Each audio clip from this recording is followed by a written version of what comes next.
सहना भवतु सहनौ भुनक्तु सह वीर्यं करवावहै तेजस्विनावधीतमस्तु मा विद्विषावहै। ॐ शान्ति शान्ति शान्तिः।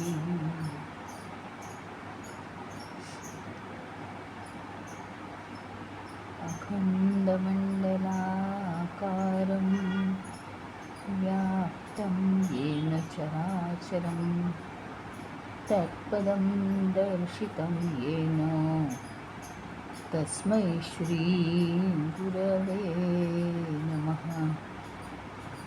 अज्ञानतिमिरान्धस्य ज्ञानाञ्जनशलाकया चक्षुन्मीलितं येन तस्मै श्रीगुरवे नमः। गुरुर्ब्रह्मा गुरुर्विष्णु गुरुर्देवो महेश्वरः गुरुरेव परं ब्रह्म तस्मै श्रीगुरवे नमः। स्थावरं जङ्गमं व्याप्तं यत्किञ्चित् सचराचरं तत्पदं दर्शितं येन तस्मै श्रीगुरवे नमः। चिन्मयं व्यापि यत्सर्वं त्रैलोक्यं सचराचरं तत्पदं दर्शितं येन तस्मै श्रीगुरवे नमः। त्वमेव माता च पिता त्वमेव बन्धुश्च सखा त्वमेव विद्यान् द्रविणं त्वमेव सर्वं मम देव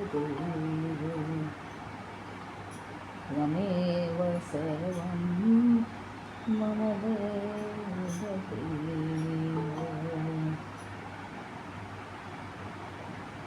श्रुतिस्मृतिपुराणानाम् आलयं करुणालयं नमामि भगवत्पादं शङ्करं लोकशङ्करं शङ्कराचार्यं केशवं बादरायणं सूत्रभाष्यकृतौ वन्दे भगवन्तौ पुनः पुनः। हरि ओम्।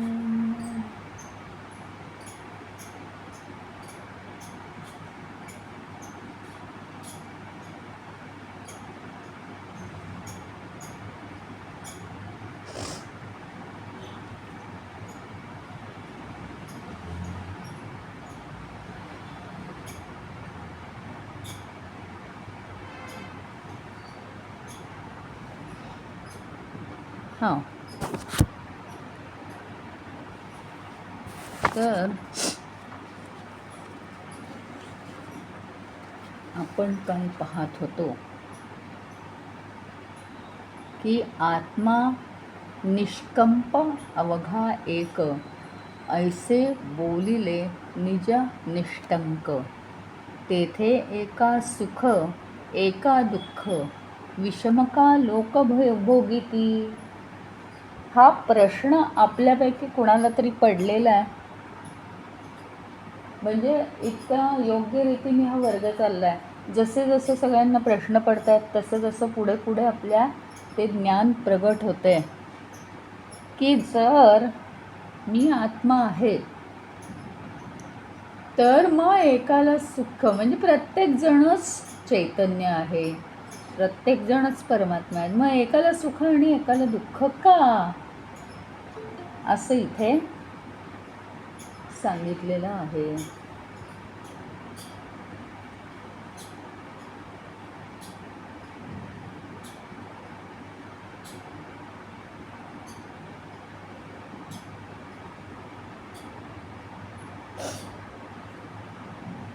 पहिलं चरणच सांगतोय की आत्मा निष्कंप आहे, तो हलत नाही. कंप पावणे म्हणजे काय, त्याच्यात बदल होणे, त्याच्यात परिवर्तन होणे. मग आत्मा कसा आहे तर निष्कंप आहे, त्याच्यात कुठलाही बदल होत नाही. ज्याप्रमाणे रस्त्यावरचा दिवा, कुठल्याही घटना रस्त्यावर घडू दे, तो फक्त त्या घटना सगळ्या कशा प्रकाशित करतो त्याच्याप्रमाणे.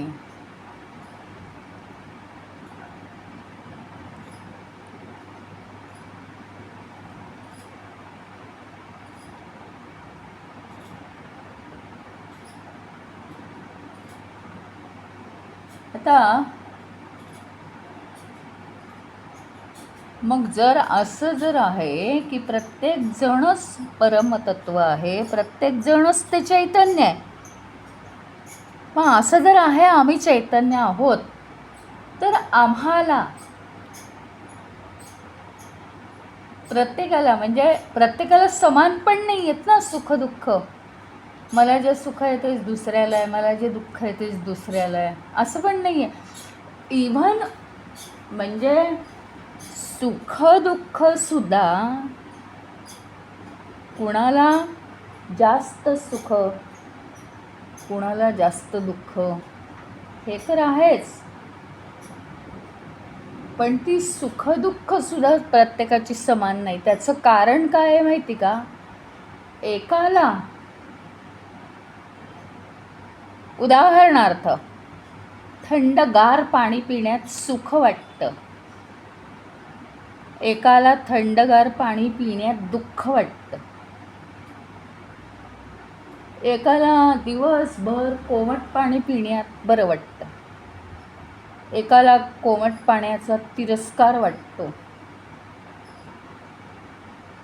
हे छोटंसं उदाहरण आहे. म्हणजे सुख दुःखाच्या सुद्धा प्रत्येकाच्या कल्पना ज्याच्या त्याच्या आपल्या वासनांप्रमाणे आहेत.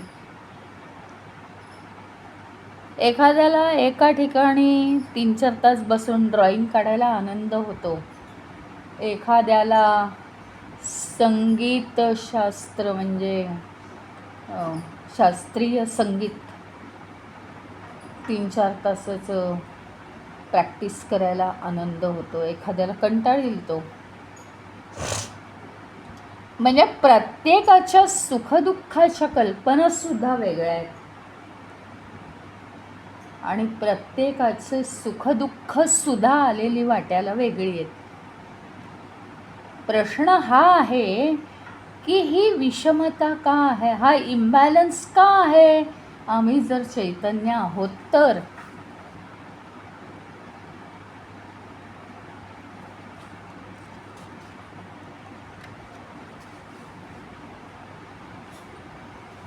ते आता इथे स्पष्ट केलेलं आहे, त्यांच्या पद्धतीने जाऊया आपण. मुखाभासको दर्पणे दृश्यमानो मुखत्वात् पृथक्त्वेन नैवास्ति वस्तु चिदाभासकोऽधीषु जीवोऽपि तद्वत् सनित्योपलब्धी स्वरूपोऽहम् आत्मा. म्हणजे काय आहे, मुखाभासको दर्पणं दृश्यमानो.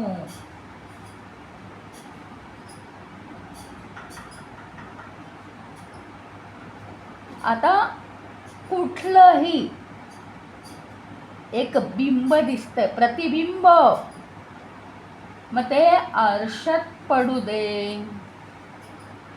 पाण्यात पडू दे, प्रतिबिंबाला किंमत काय आहे सांगा मला. प्रतिबिंबाची किंमत काय आहे?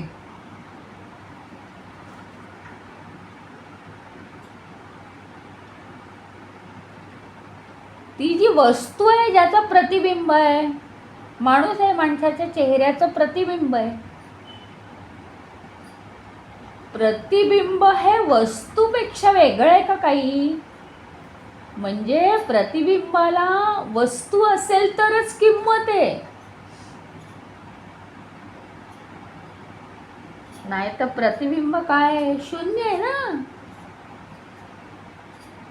आरशासमोर आपला चेहरा धरा, एखादी वस्तू धरा, काहीही करा आरशासमोर, ते आहे तोपर्यंत प्रतिबिंबाची किंमत, ते नाही तर प्रतिबिंब शून्य.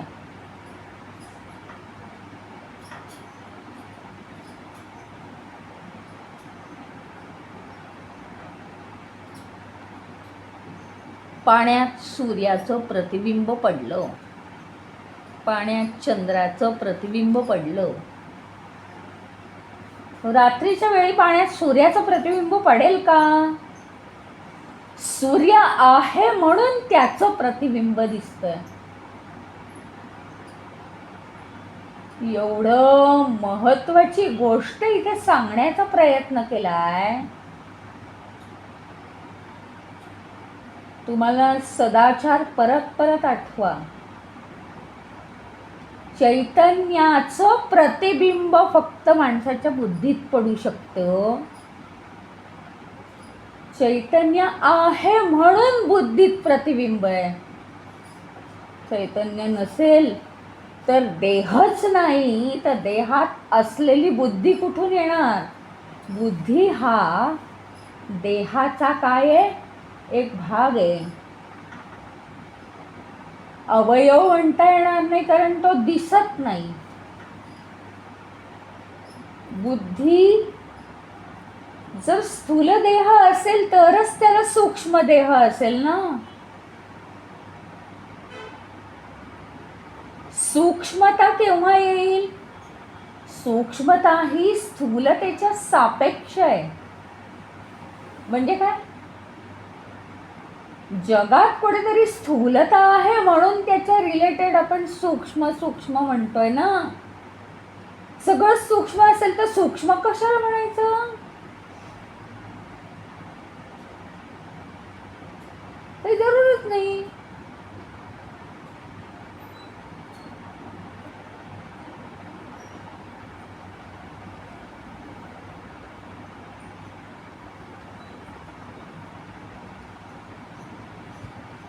बुद्धी ही सूक्ष्म आहे, केपेबल आहे. ती चैतन्याचं प्रतिबिंब पाडून घ्यायला केपेबल आहे. म्हणजे केपेबल म्हणजे काय ते सांगते.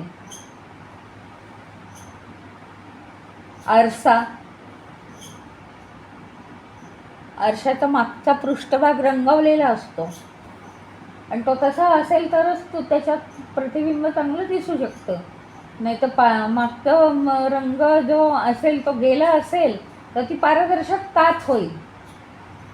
म्हणजे आरसा हा व्यवस्थित असेल मागून तरच तो केपेबल आहे प्रतिबिंब दाखवायला. तशी बुद्धी ही समर्थ आहे, केपेबल आहे. कशासाठी? आत्मतत्वाचं प्रतिबिंब दाखवण्यासाठी बुद्धी केपेबल आहे. आणि म्हणून सगळ्यात सिरियस गोष्ट काय आहे माहिती का? माणसाने मनाच्या पातळीवर चालण्यापेक्षा नेहमी बुद्धीच्या पातळीवर चालावं. कारण बुद्धीमध्येच आत्मतत्वाचं प्रतिबिंब पडतं. बुद्धीमध्येच आत्मतत्वाचं प्रतिबिंब पडतं. आणि ॲक्च्युली तेच प्रतिबिंब चालवतं. आपल्याला. आत्मतत्वाच्या प्रतिबिंबातच एवढी ताकद आहे, तर मूळ आत्मतत्व आपण प्राप्त केल्यावर काय होईल, कोणची ताकद येईल, इमॅजिन करा.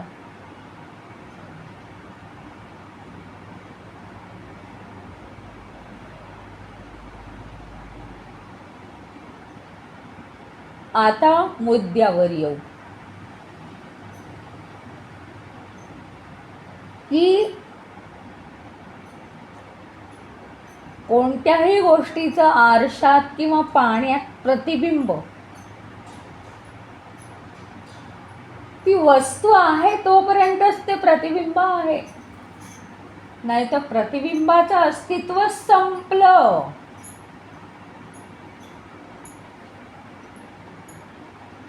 तुम्हाला जर स्वामी विवेकानंदांचं बिंब प्रतिबिंब पुस्तक, खूप जुनं आहे ते, मिळालं तर वाचा. आयडिया खूप क्लिअर होते. पण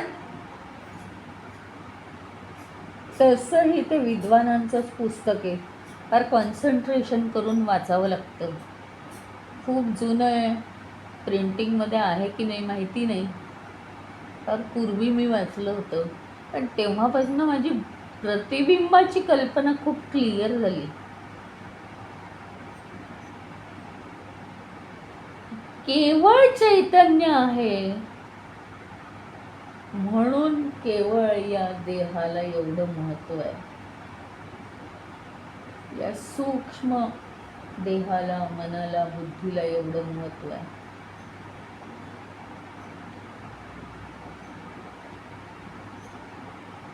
नाही तर काहीच काम नाही.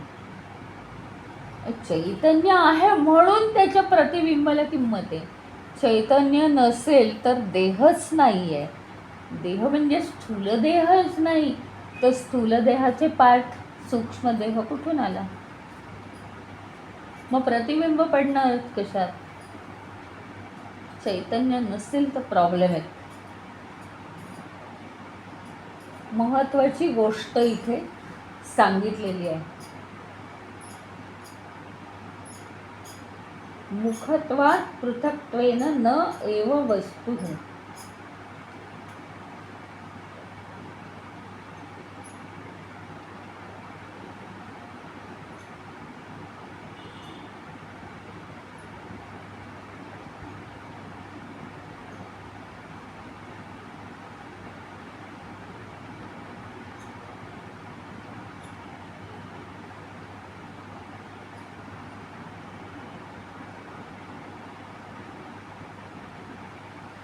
म्हणजे केवळ काय आहे,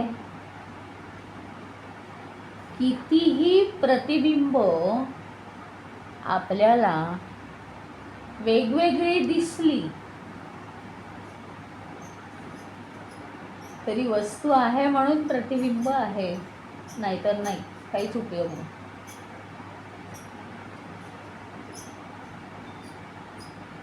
सगळ्यात महत्त्वाचं प्रिन्सिपल आहे हे.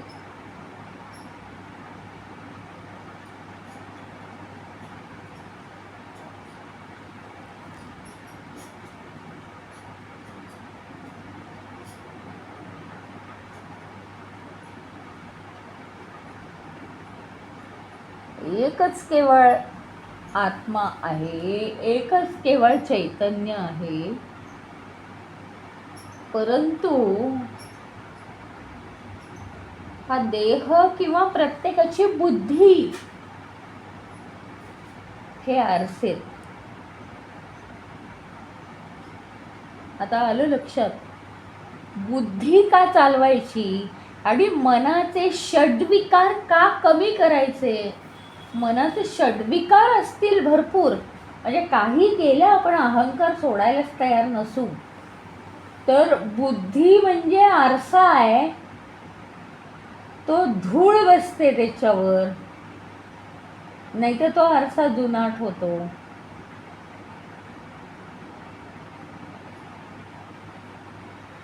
आपल्याच घरात असलेली चैतन्य नावाची वस्तू तिचं प्रतिबिंब आपल्या बुद्धीमध्ये पडत नाही.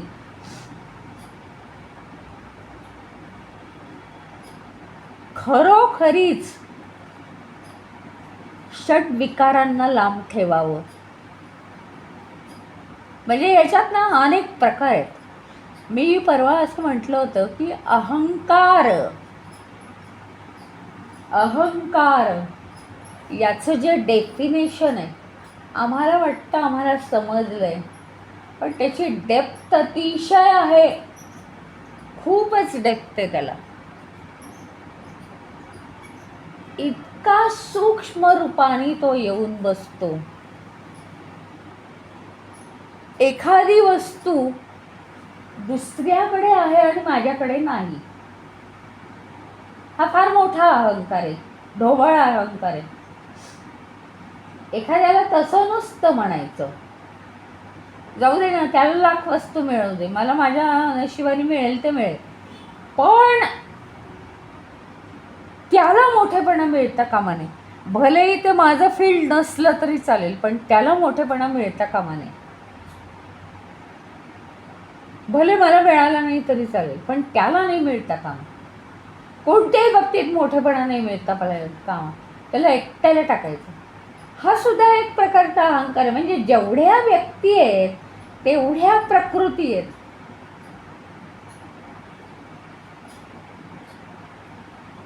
आणि मग एखादा म्हणतो याला काही माझं पावत नाही, हा नेहमीच मला असं करतो. हे काय आहे? हा पण अहंकार आहे एक प्रकारचा. काय गोष्ट आहे माहितीये का? गंमत अशी आहे की ती गोष्ट माझ्या बाबतीत असू दे, इतरांच्या बाबतीत असू दे, पण दुसरा जर कोणी त्याचा काहीतरी विचार गैरविचार करत असेल,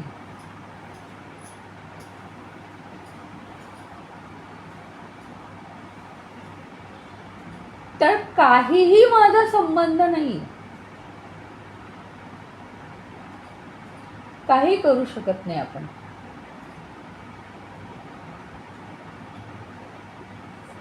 काही नाही करू शकत.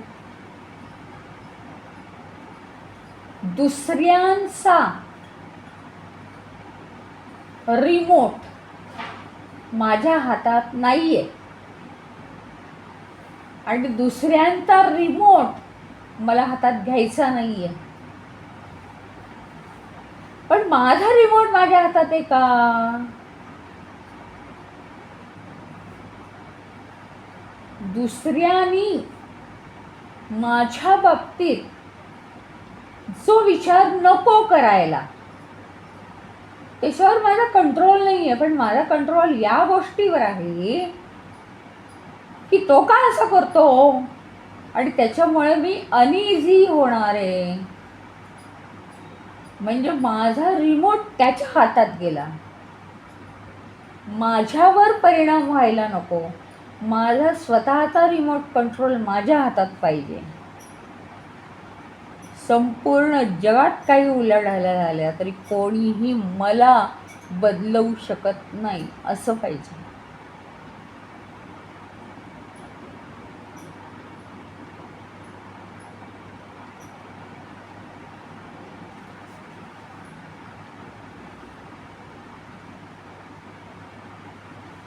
त्यामुळे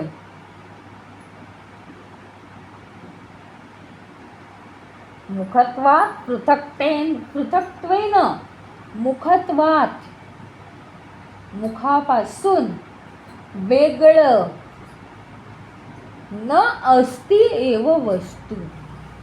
प्रतिबिंब ही वस्तू, मुखाचं प्रतिबिंब ही वस्तू मुखापेक्षा वेगळी नाहीच आहे. मुख असेल तर त्याचं प्रतिबिंब, नसेल तर नाही. म्हणजे मी असं म्हणणं योग्य आहे का? अहो, आजकाल माझा देह नाहीच आहे, फक्त बुद्धीच आहे. मी इथे नाही आहे, मी गावाला आहे, हे म्हणणं गोष्ट वेगळी हो. पण हे म्हणताना कधी ऐकलं आहे का? असं असू शकेल, हां मी तो जॉब आता करत नाही, किंवा मी आता तिथे राहत नाही, हे असू शकेल. पण हो आजकाल माझा पत्ता बदलला आहे. म्हणजे माझा ॲड्रेस म्हणजे माझी बुद्धी आहे, माझा ॲड्रेस म्हणजे माझा देह नाही आहे. आजकाल मी देहात नसते, मी बुद्धीतच असते. असं होईल का कधी? तर नाही. कारण देह हा स्थूल आहे आणि त्याला आवश्यक असणारे त्याचे पार्ट्स आहेत, हे मन आणि बुद्धी.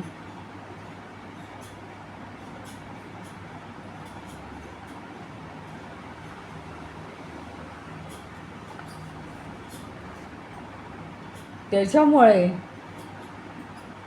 देह असेल तर बुद्धी आहे, बुद्धी असेल तर चैतन्याचं प्रतिबिंब आहे, आणि चैतन्याचं प्रतिबिंब असेल तर चैतन्य प्राप्त करता येऊ शकेल. कारण मला कळतं आहे चैतन्याचं प्रतिबिंब आहे म्हणजे चैतन्य आहेच, आणि तर आता ते प्राप्त करता येईल.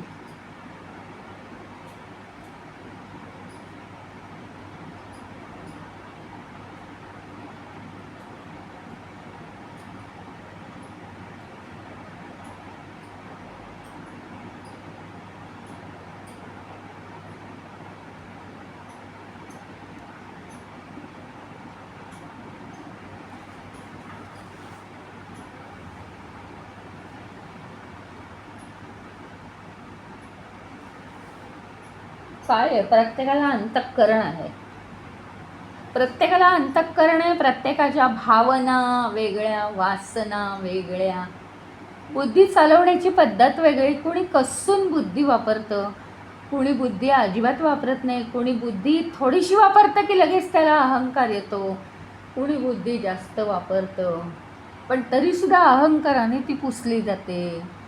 असे वेगवेगळे आरसे, हे आरसे, या दुनियेत वेगवेगळे आरसे आहेत. आणि त्या आरशामध्ये जसं माझ्या बुद्धीच्या आरशात माझं प्रतिबिंब आहे आणि तो एक पॅटर्न बनला आहे, तसं दुसऱ्याच्या आरशामध्ये एक वेगळंच प्रतिबिंब दिसतं.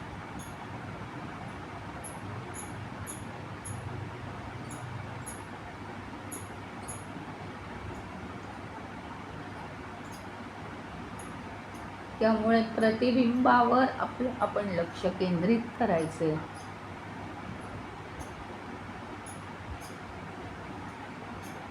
आरसा फुटला असेल तर प्रतिबिंब वाकडं तिकडं दिसतं, पण आपल्याला माहिती आहे ना प्रतिबिंब वाकडं तिकडं झालं म्हणून काय, ज्याचं प्रतिबिंब पाहतोय तो वाकडा तिकडा नाही आहे ना.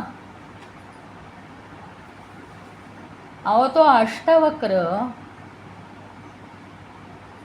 त्या अष्टवक्रांनी जनकाला परमतत्वाचं ज्ञान दिलं. जनकाचं गुरुच म्हणायला पाहिजे. तर 8 ठिकाणी तो वाकडा होता, 8 ठिकाणी देहामध्ये त्याला कुबड होतं.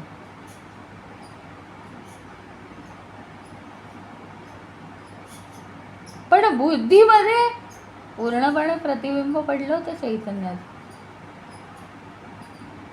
देह कसा याला महत्व नाही, पण त्या देहाबरोबर असलेलं जे सूक्ष्म शरीर आहे, ते सूक्ष्म शरीरापैकी मन पवित्र परमतत्वासाठी ज्या मनामध्ये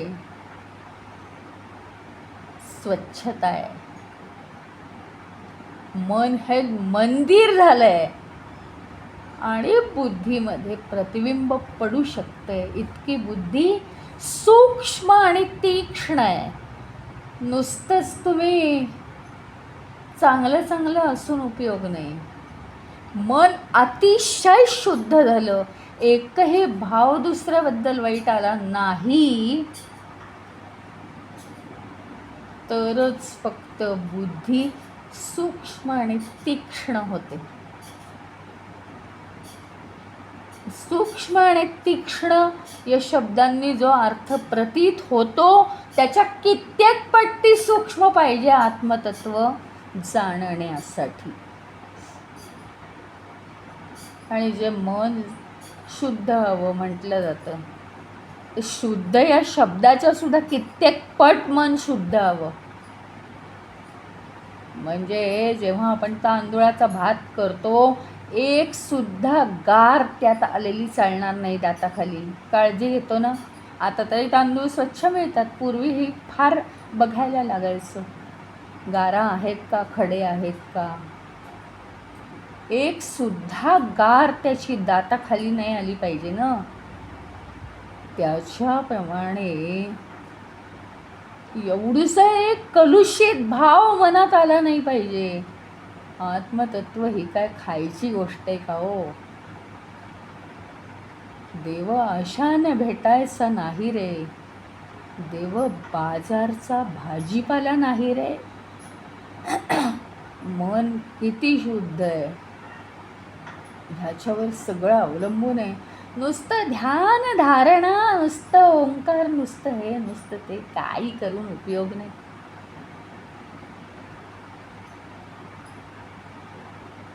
ते सगळं करायचं ते सपोर्टिव्ह आहे. बेसिकली बुद्धी एकदम चकचकीत होण्यासाठी ते मन अतिशय शुद्ध आणि पवित्र पाहिजे. कमीत कमी एवढा तरी आपण रोज प्रार्थना करावी की माझ्या मनात एकाही व्यक्तीबद्दल वाईट भाव येऊ देऊ नकोस परमेश्वरा.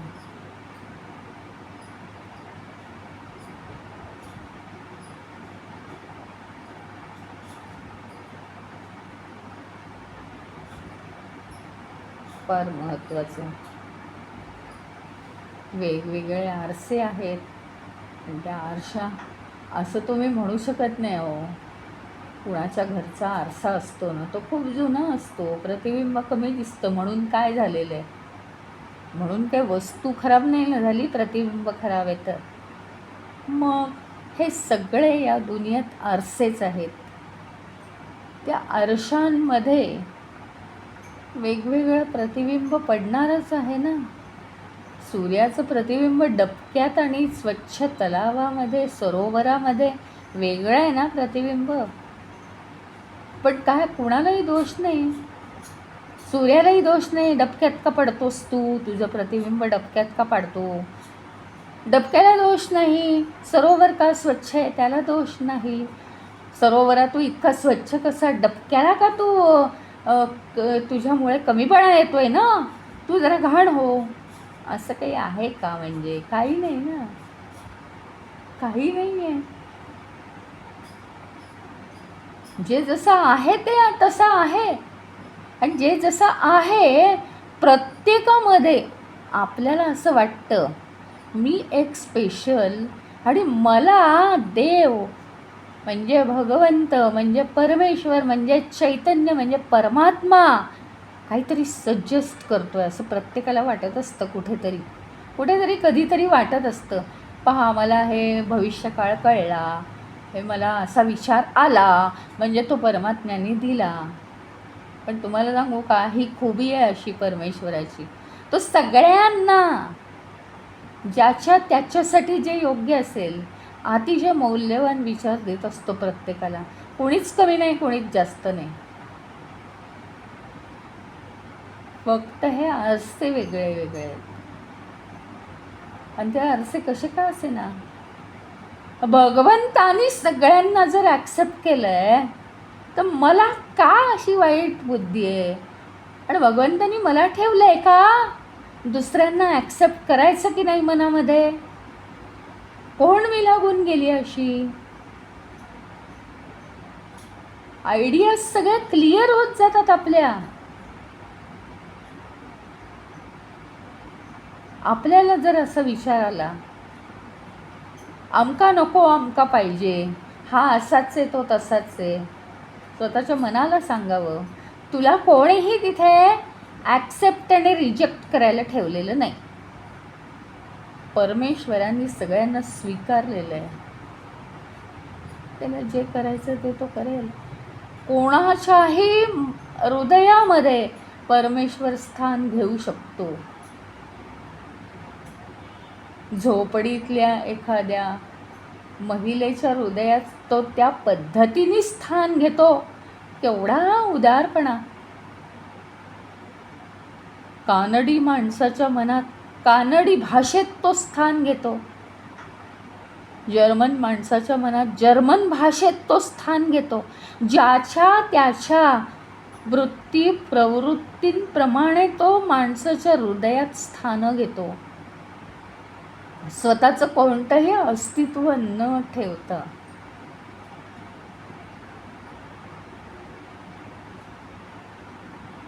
आपल्याला ते जर प्राप्त करायचं असेल तर त्याचे सगळे गुण आधी आपल्यात आले पाहिजेत. अत्यंत महत्त्वाचं आहे.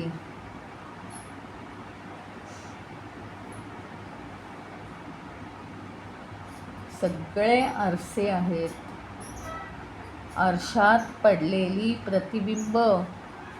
काही आरसे बहिर्गोल आहेत, त्यामुळे जास्त फुगलेली प्रतिबिंब दिसतात. काही आरसे अंतर्गोल आहेत,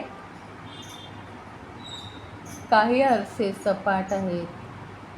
काही आरशांचा पृष्ठभाग खराब झालेले आहेत, काही आरशांवर धूळ बसलेली आहे, काही आरशांवर चिखल उडाला आहे, काही आरशांवर वॉटर वेपर वाफ झाली आहे जमा. ती आता निघून गेली हवेतला दमटपणा, की मग तो आरसा स्वच्छ होईल. मग कधी दमट असतो कधी स्वच्छ असतो जाणवतं ना आपल्याला. पण त्याच्यावर आपलं काय अवलंबून आहे? प्रतिबिंब आहेच की नाही? प्रतिबिंब आहे त्याच्यामध्ये. चैतन्याचं प्रतिबिंब त्याच्या बुद्धीमध्ये आहे, ह्याची फुल गॅरंटी. म्हणजे चैतन्य आहे, विषय संपला. म्हणजे जे आहे ना त्याच्यापेक्षा आपलं थिंकिंग वेगळं वेगळं वेगळं काहीतरी इररिलेव्हंट थिंकिंग ज्याला म्हणतात, ते खूप जमा केलं आहे आपण या जीवनामध्ये. मनुष्य बघितला की काही नाही, नुसता टाईमपास. त्याच्याविषयी काहीतरी मनात अंदाज बांधत राहायचं.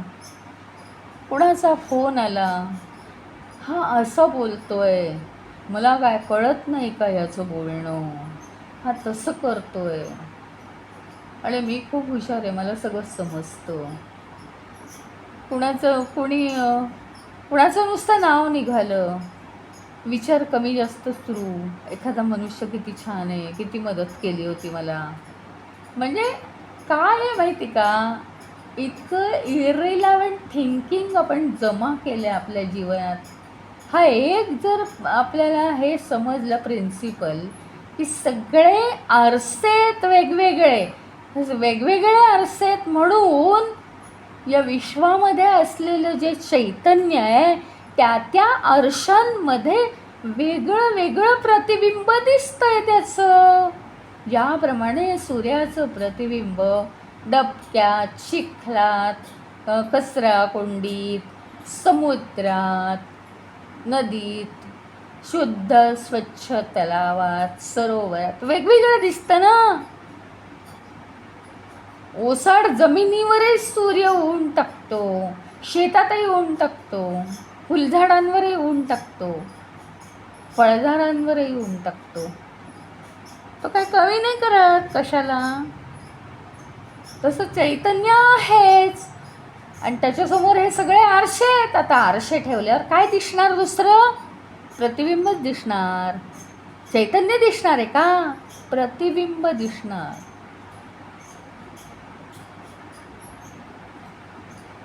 बस प्रत्येकाने आपापला आरसा कसा ठेवायचा. आणि हे शब्दांचे खेळ नाही आहेत बरं का.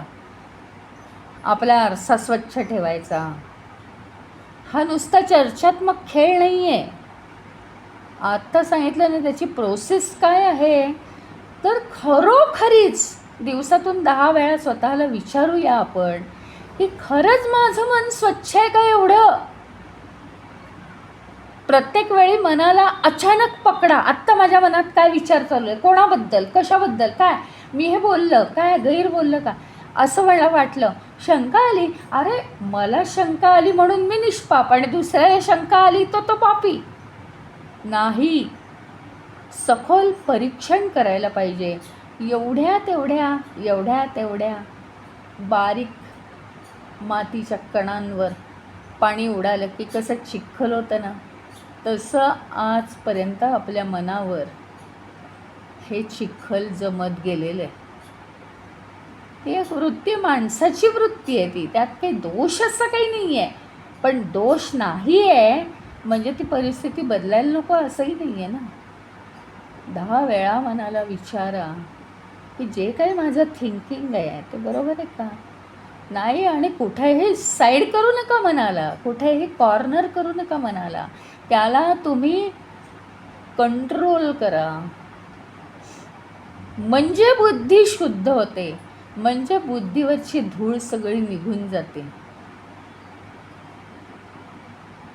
मनाला साईड केलं, मनावर आपला पदर टाकला, पदराआड त्याला केलं, त्याच्या चुका, की मग काय होतं माहिती का, मनाबरोबर राहायची सवय लागते आणि बुद्धी काम करत नाही. मग त्यातलं प्रतिबिंब पडणं, त्यात प्रतिबिंब पडत असतं पण ते जाणवणं बंद होतं. आणि मग नुसतं जन्माला येणं आणि मृत्यू, जन्माला येणं आणि मृत्यू. विशेष करून आपण हा अभ्यास करतोय म्हणून विशेष करून प्रॅक्टिकल केलं पाहिजे. जितकं महत्त्व ओंकार साधनेला आहे त्याच्याहून कित्येक पटीनी महत्त्व मनशुद्धीकरणाच्या साधनेला आहे. हे लोकांना कळतही नाही ना. नुसते ध्यानधारणा करणारे साधू लोकसुद्धा आहेत, पण त्यांची ती प्रोसेस कशी होते त्यांना माहिती नाही आहे. आपल्याला तर ती प्रोसेस कळते आहे. आपलं नशीब एवढं की शंकराचार्यांसारखा गुरु आपल्याला मिळतो आहे. आणि क्लॅरिटी जर का इतकी येते आपल्या विचारांना, तर मग प्रॅक्टिकल करायला काय हरकत आहे. एखादी रेसिपी चांगली कशी करायची हे कळलं की प्रॅक्टिकल करायला किती वेळ लागतोय, जमून जाते ना. तशी ही गोष्ट आहे. इतकं क्लिअर आणि इतकं उघड कोणीही सांगत नाही शंकराचार्यांसारखं. मला तरी कुठल्या थिअरी दिसल्या नाहीत आत्तापर्यंत. खूप छान आहे आणि हे सगळं एकमेकांना कनेक्टेड आहे. सदाचारसुद्धा शंकराचार्यांचंच आहे. कितीतरी पुस्तकं शंकराचार्यांचीच आपण केलेली आहेत. भजगोविंदम शंकराचार्यांचंच आहे.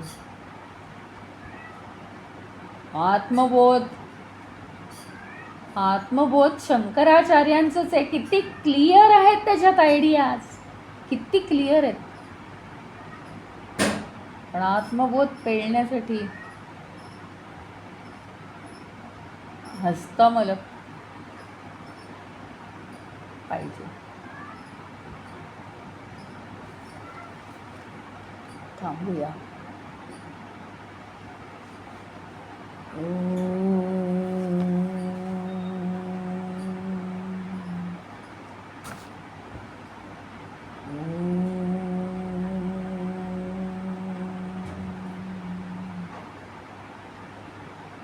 ओम पूर्णमद पूर्णमिदं पूर्णात् पूर्णमुदच्यते पूर्णस्य पूर्णमादाय पूर्णमेवावशिष्यते.